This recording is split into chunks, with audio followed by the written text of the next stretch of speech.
Si vous avez envie d'une touche de printemps dans votre assiette, que ce soit pour accompagner un plat ou même en apéritif, cette focaccia aux asperges et oignons caramélisés est faite pour vous. Je commence en préparant mes asperges. Ici, j'ai utilisé une botte de 500 g, mais selon la taille de votre focaccia, vous aurez peut-être besoin de moins ou de plus. Pour une petite focaccia, je n'en ai eu besoin que de la moitié. Je coupe les pieds de chacune de mes asperges, environ 2 cm.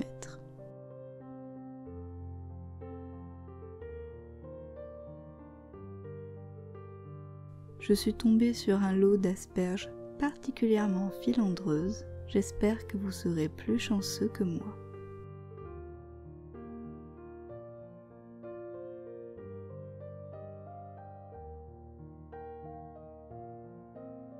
Pour commencer, on va cuire nos asperges à la vapeur une dizaine de minutes. C'est pour éviter qu'en ne cuisant qu'au four, elles deviennent toutes sèches et rabougries.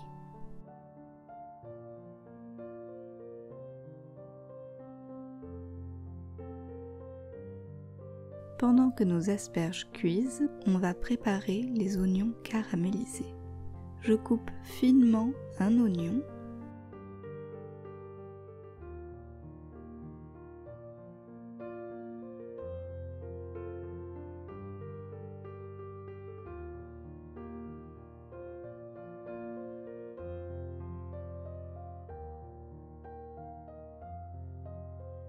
Je fais chauffer une petite poêle avec de l'huile.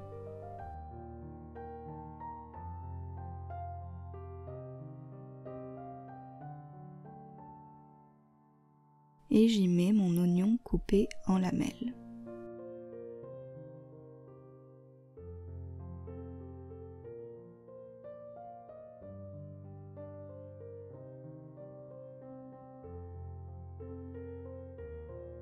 Je le laisse cuire une trentaine de secondes, puis je rajoute une cuillère à soupe de sucre.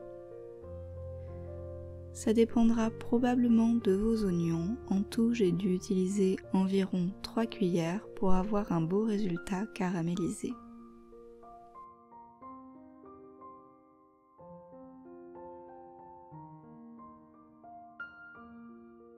Le tout, c'est de faire cuire les oignons à très petit feu. Ça prendra un moment, mais ça vaut le coup. Quand les oignons sont cuits, je les sors du feu pour les laisser refroidir.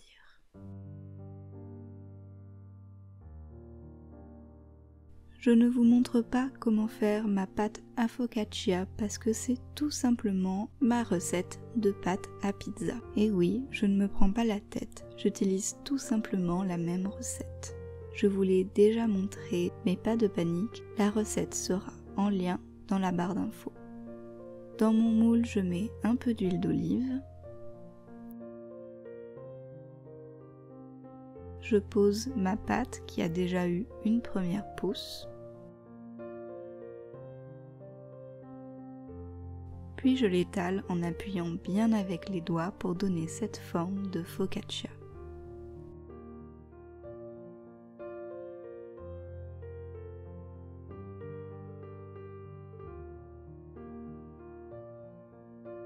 J'étale ensuite mes oignons caramélisés.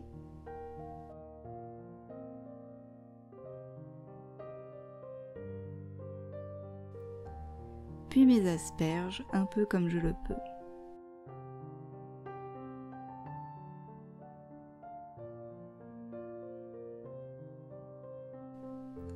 À la fin, n'oubliez pas d'appuyer sur vos asperges pour les presser dans la pâte.